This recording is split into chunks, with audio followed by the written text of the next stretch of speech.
Special guests coming up here on First Take. Tomorrow we have Charles Tillman. Wednesday it's Ronda Rousey. Looking forward to that. As always, 10 Eastern on ESPN2. Now, the NFC East, guys. The Cowboys, Giants, and Redskins are all tied at 2-2 for first in the NFC East. And the Eagles, who many picked to win the division, are 1-3. Our former Eagle, Eric Allen, is in the house. Good day. How are you, sir? I'm doing good. Good to see you, good as to see always. You guys too. Better than my Cowboys are doing right now. Yeah, it's all right, though. Well, it's all right. We're going to get into that right now.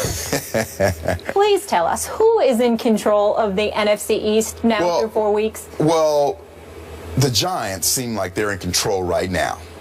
Yeah, Big Blue. Go Big Blue. Yeah. But again, they all have so many issues. You're talking about the running game with the Giants. But Eli's going to throw the ball. Odell Beckham and Randall's coming up. Harris had a really good game. Yeah. Defensively, playing a lot better. But again, when the Giants are the Giants and the Giants are the team that are going to go to the playoffs, they sack the quarterback, and I don't see that right now with the Giants. So there's issues there with this Giants being the Giant football team that represents the NFC in the Super Bowl. I'm not sure if they're going to get there towards the end. Remember, guys, this is just the first quarter, okay? So the first quarter means a lot, but, you know, there's still a lot of football to play.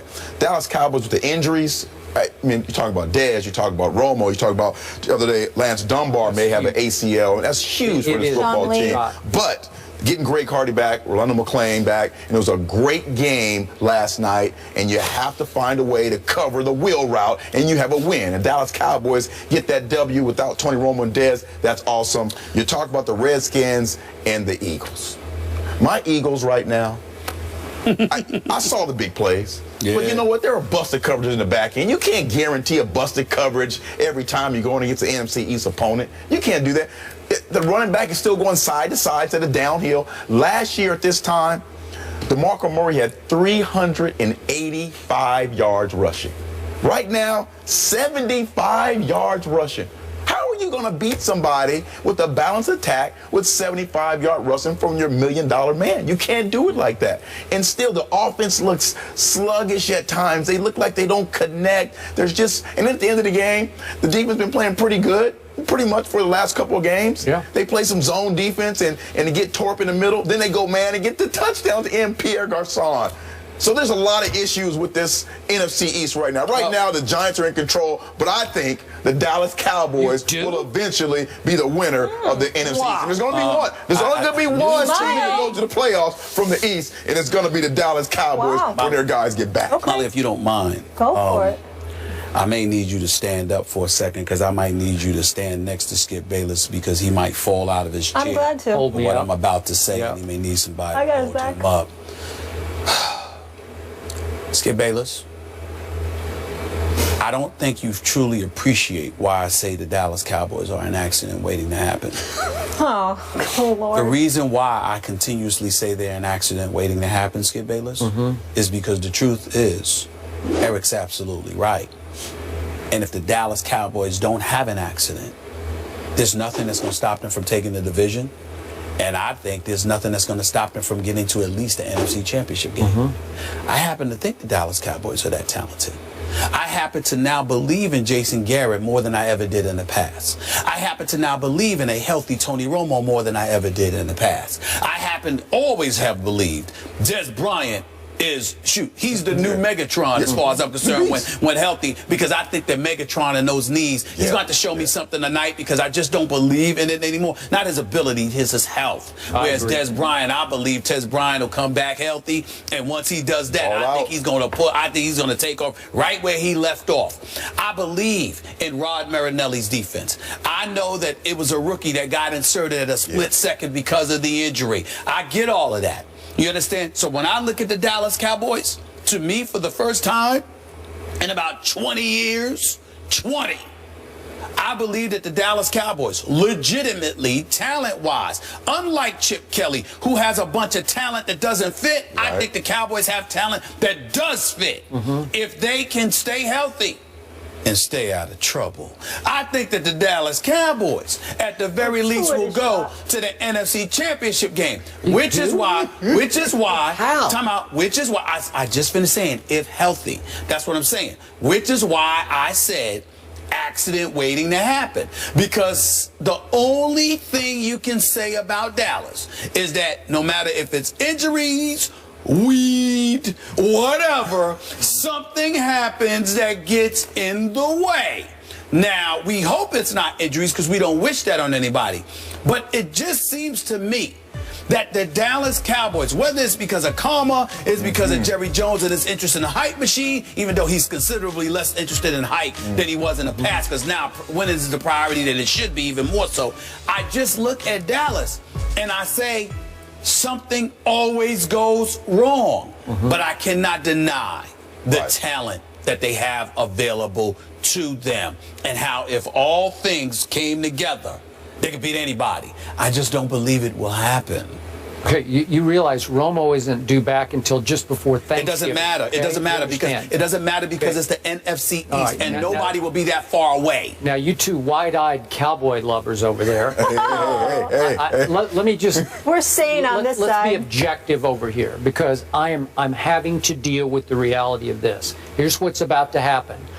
Your New York Football Giants are about to pull off a 7-game winning streak. They're going to win their next 5 games. Book it. They're going to win their next 5. I know they've got issues, but this schedule says, thank you, God. That's what it says. 7 in a row. And my Dallas Cowboys are about to lose 6 straight games because they're going to lose to New England at home. Yep. They're going to lose at the New York Giants, who owe them for the opening night loss. They're going to lose to the Seahawks, who owe them for last year up in Seattle. That's at home.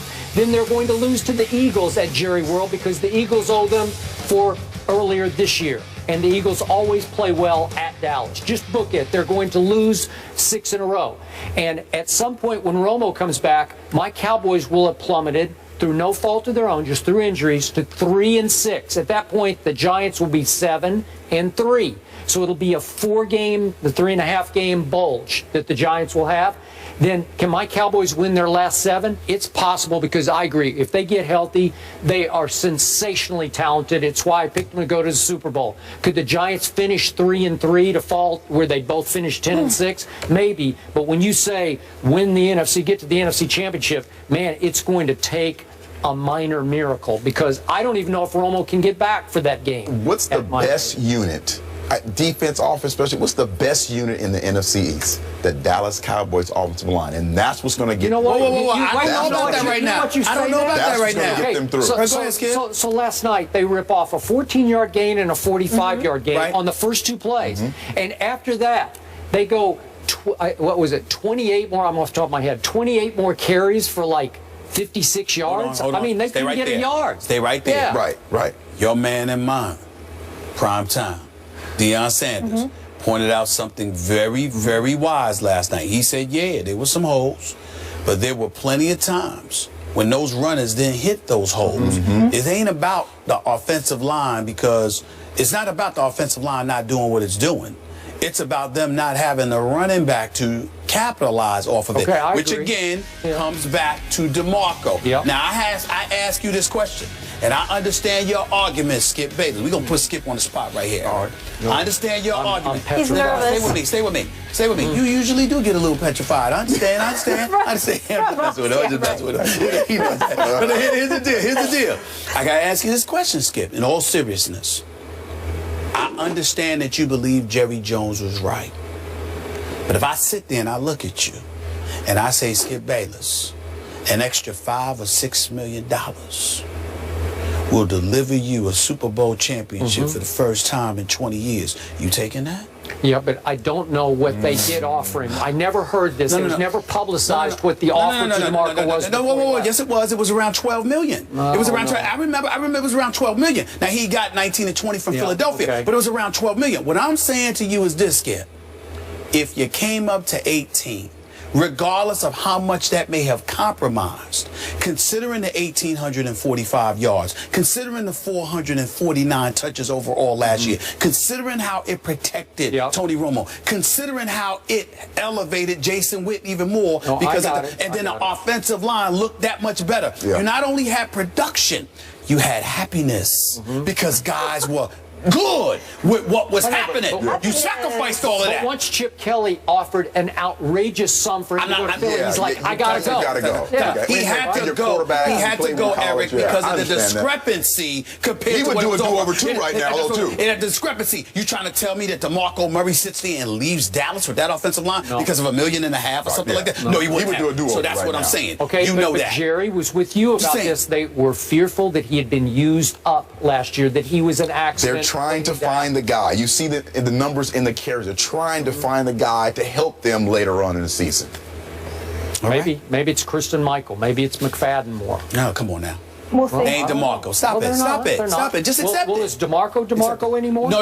In Philly, because he doesn't have that offensive line and Chip Kelly. side to Gave side. away 3 offensive linemen. Yeah, running They gave side to away. side. Come on. You know what I mean? Come on Go now. get the guy. Pyramids and Run it Matt downhill. Going, what do you want? You did that. Let him go back to Dallas. He looked just like he looked last year. All right, the last time there were back-to-back division winners in the NFC East, that was 2001 to 2004. It was the Philadelphia Eagles. Eric Allen, thank you so much for being with us. Anytime. We appreciate it. We have breaking news coming out of Miami concerning the future of head coach Joe Philbin. We'll discuss that, fill you in, and react to it after the break. Stay here. This is First Takes.